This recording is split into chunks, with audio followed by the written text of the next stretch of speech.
C'est sans précédent en Israël. L'extrême droite a fait une percée spectaculaire au sein même du gouvernement qui est aujourd'hui dirigé par Benyamin Netanyahou. Que va faire ce gouvernement? Selon le journal israélien Haaretz, il existe déjà un plan pour enterrer les accords d'Oslo signés il y a 30 ans entre Israël et l'autorité palestinienne. On en parle avec Eli Barnavi. Bonsoir, merci beaucoup d'être avec nous. Vous êtes historien israélien, ancien ambassadeur d'Israël en France. Avec nous également notre éditorialiste Slimane Zeguidour. Bonsoir Slimane. Bonsoir. Avant de parler des accords d'Oslo, Eli Barnavi, peut-être une réaction. On aimerait vous entendre ce soir sur TV5 Monde. Que vous inspire ce virage historique, dit-on, en Israël, cette percée de l'extrême droite avec notamment l'arrivée d'Itamar Ben-Gvir comme ministre ou encore de Bezalel Smotrich? Il y a un véritable sentiment d'effroi, si vous voulez. Pour quelqu'un comme moi, c'est épouvantable. C'est la fin d'Israël tel que je connaissais, qui déjà était sur une trajectoire très problématique. Mais là, c'est une espèce de saut dans l'inconnu. On n'a jamais connu ça. Et donc, on entre dans une terre vraiment inconnue. Nous savions que ce gouvernement aspirait à nous mettre de plein pied avec la Pologne et la Hongrie. Mais on fera mieux qu'eux, puisque nous ajoutons à l'ultranationalisme le fondamentalisme religieux. Et donc, c'est la fin d'Israël tel que nous le connaissions. Eli Barnavi, vous citez la Pologne et la Hongrie pour qu'on comprenne bien. C'est vrai que quoi qu'on en dise, ce gouvernement, ces élections en Israël, elles ont été démocratiques, transparentes, pas de sujet là-dessus. Comment expliquez-vous justement cette adhésion aux idées de l'extrême droite israélienne, qu'elles soient religieuses ou non? Eh bien, c'est un mélange de données électorales. Vous savez, c'est la gauche et le centre-gauche et le centre-droit qui étaient unis, se sont très mal débrouillés. Il y a eu des erreurs énormes qui ont été commises parce que l'écart de voix était très faible. Vous savez, on était entre 2500 et 3000 voix d'écart. Donc on aurait pu éviter cela. Mais on aurait pu l'éviter, ça c'est une série de causes, mais ce n'est sans doute pas l'essentiel. L'essentiel, ce sont des courants profonds. C'est un mouvement vers la droite qui est déjà ancien et nous sommes en train d'assister aux conséquences annoncées 1000 fois décrites de l'occupation du territoire et de la même manière que le nuage de Tchernobyl ne s'est pas arrêté aux frontières de la France, eh bien, l'occupation ne s'arrête pas.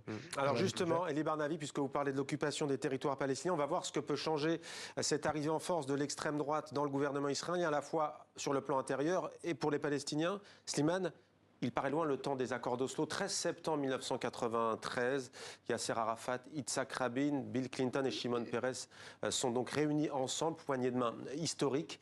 Rappelez-nous d'abord en quelques mots qu'est-ce qu'ont prévu ces accords. Alors, les accords d'Oslo, c'est des accords de principe, établissaient la reconnaissance de l'État d'Israël par l'Organisation de libération de la Palestine et en contrepoint la reconnaissance par l'État d'Israël de l'Organisation de libération de la Palestine comme unique représentant et donc du coup légitimé du peuple palestinien. Donc l'autorité palestinienne devait s'installer à Gaza et à Jéricho, et ça devait être l'assise territoriale d'un futur État palestinien, ce qui supposait la fin de la colonisation, ou en tout cas l'arrêt de la colonisation. Et on avait jugé opportun de laisser les questions qui fâchent, Jérusalem, les frontières, les colonies, les réfugiés, à la fin. Et du coup, depuis, on est rentré dans un processus de paix qui petit à petit devenait un simple processus, c'est-à-dire une simple bureaucratie, et le nombre de colons qui devaient s'arrêter pour laisser un territoire viable et continu afin d'y instaurer l'État palestinien, ils étaient 110 000 à peu près en 93, ils sont aujourd'hui 750 000 si on y ajoute ceux qui habitent dans les quartiers de colonisation de Jérusalem-Est annexée, ce qui fait tout de même 10% de la population juive d'Israël. Alors justement, Eli Barnavi, je ne vais pas vous provoquer, mais franchement, gouvernement israélien de gauche, de droite ou aujourd'hui très très à droite, la colonisation n'a jamais cessé. Vous savez, les accords d'Oslo étaient entachés d'un péché originel, si vous voulez. C'est-à-dire que là, on a signé un document qui avait son importance historique et qui l'a toujours d'ailleurs, mais on a laissé le processus ouvert, c'est-à-dire qu'on a pris un train sans lui assigner un terminus. Et donc, ce faisant, on a invité les extrémistes de deux camps à peser dessus, les uns par la violence, les autres par la colonisation. Et à cela s'ajoute le deuxième péché, qui était de laisser le processus sans contrôle extérieur. C'est-à-dire qu'on a laissé la bride sur le cou aux deux partis qui ont fait ce qu'ils ont voulu. Alors, pour le reste, il y a toute une série de petites, de grosses tragédies qui ont fait que ce processus, au moment où ce gouvernement s'apprête à l'enterrer pour de bon, était déjà en état de mort clinique. Hein. C'est pas... Alors justement, aujourd'hui, que peut-il se passer? Bezalel Smotrich a été nommé vice-ministre de la Défense. Il va s'occuper des territoires palestiniens occupés. On sait qu'il veut annexer la Cisjordanie. Il y a d'anciens militaires, Elie Barnavi, qui tirent la sonnette d'alarme. Vous, officier de réserve, qui connaissez certains d'ailleurs de ces militaires, on imagine, est-ce que vous partagez leurs critiques et leurs craintes? Non, franchement pas. De ce point de vue-là, moi, j'y vois plutôt un développement positif, si vous voulez. Parce qu'en fait, cela fait sauter une fiction. Selon la loi internationale, le souverain dans les territoires occupés, en Cisjordanie, est le général commandant de la Légion Centre. C'est l'armée. À partir du moment où vous civilisez, entre guillemets, où vous donnez aux civils la responsabilité des territoires occupés, vous sortez cette fois officiellement de la légalité internationale. Vous dites au monde, nous sommes en train d'annexer ce territoire, nous ne sommes pas là de manière provisoire, nous sommes là pour y rester. Et donc ça, c'est comme il n'y a plus de justice, que par ailleurs, ils sont en train de démasculer la Haute Cour de justice. Et donc à ce moment-là, il ne restera plus que la justice internationale. Alors ces gens qui sont arrivés au pouvoir sont tellement ivres de pouvoir et qui ne se rendent pas compte qu'ils se tirent une balle dans le pied. C'est ce qui se passe maintenant. En fait, on ne sait pas ce qui va se passer. Les pays entrent dans une spirale folle, avec des poches de résistance très importantes, des manifestations. Il y a beaucoup de gens qui vont pas se laisser faire. Et donc, on ne sait pas. Si vous me demandez un pronostic, je suis incapable de vous le donner, mais il est certain que la trajectoire sur laquelle ce gouvernement s'est engagé invite la pression internationale.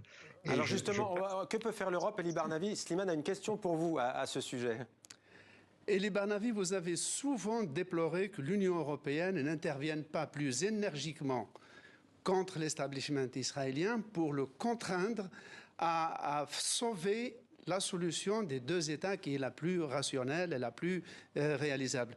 Par exemple, très souvent, avant-hier, un article du Guardian, le quotidien britannique, titré « Netanyahou est le pire ennemi d'Israël » en rappelant que depuis sa création, Israël a bénéficié d'un soutien vigoureux de l'Europe et d'une certaine complaisance par rapport à la répression, en se disant que c'était après tout le seul État démocratique au Moyen-Orient et qui partageait des valeurs communes avec l'Europe.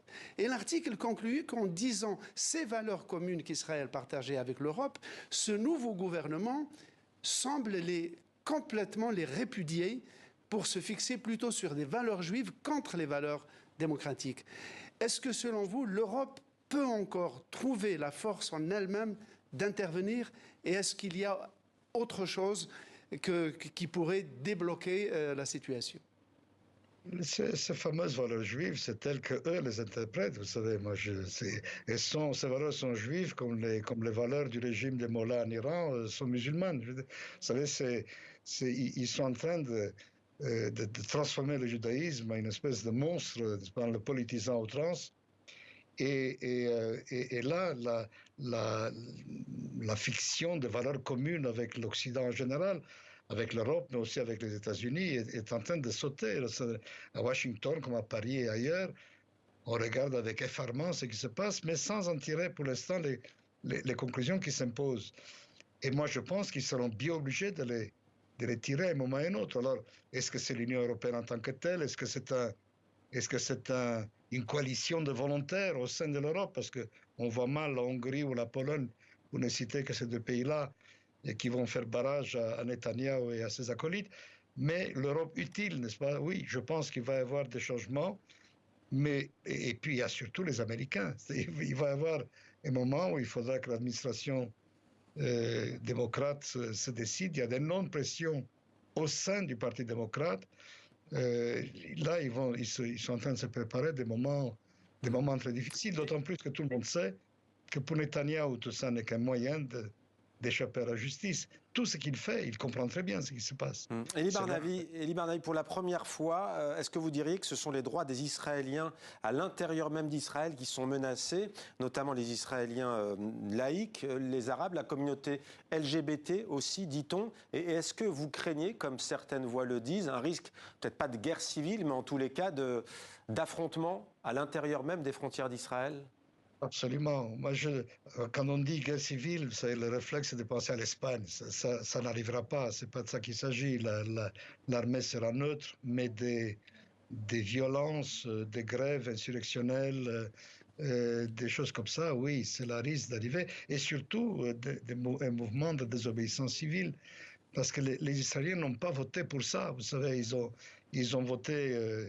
Ils ont voté avec le réflexe tribal qui est le nôtre. Vous savez, les gens votent pour des partis qui sont davantage des petites églises que des partis politiques.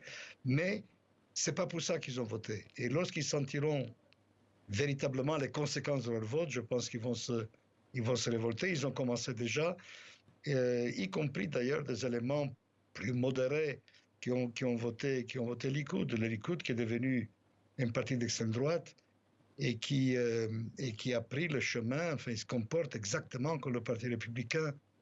Elie Barnavi, une dernière question. Vous êtes spécialiste notamment des guerres de religion. On a vu cette image d'Itamar Ben-Gvir sur l'esplanade des mosquées. Je parle sous votre contrôle. Ni Ben Gourion, ni Moshe Dayan, ni Menachem Begin n'y étaient allés. Ils voulaient que ce reste un lieu à l'écart de ce conflit. Même les deux grands rabbins d'Israël, Séfarad et Ashkenaz, ont émis une interdiction aux Juifs d'y aller. Est-ce que vous redoutez une guerre de religion ?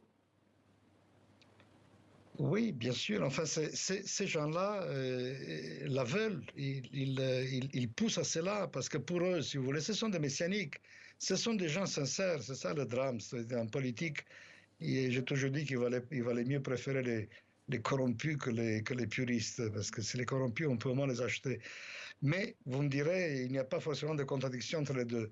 Ces gens-là veulent la guerre religieuse parce que ça leur permettrait de se débarrasser des mosquées qui défigurent le mot du temple et de reconstruire le troisième temple. C'est leur programme politique, ils ne s'en cachent pas. Merci. Et donc, ils pourront pousser à la guerre religieuse.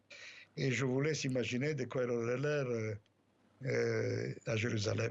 Mais il faut revenir en politique, Elie Barnavi, non? C'est fini pour vous? Oh, maintenant, vous vous rendez compte? Merci. Quand j'ai pu le faire, je ne l'ai pas fait, alors maintenant, voilà, nous en reparlerons le moment venu, des moments très intéressants. Pour vous, observateurs, c'est formidable. Pour moi, un peu. Merci beaucoup, Elie Barnavi, d'avoir été avec nous, historien israélien ancien, ambassadeur d'Israël en France. Merci, Slimane, d'avoir participé à ce grand temps.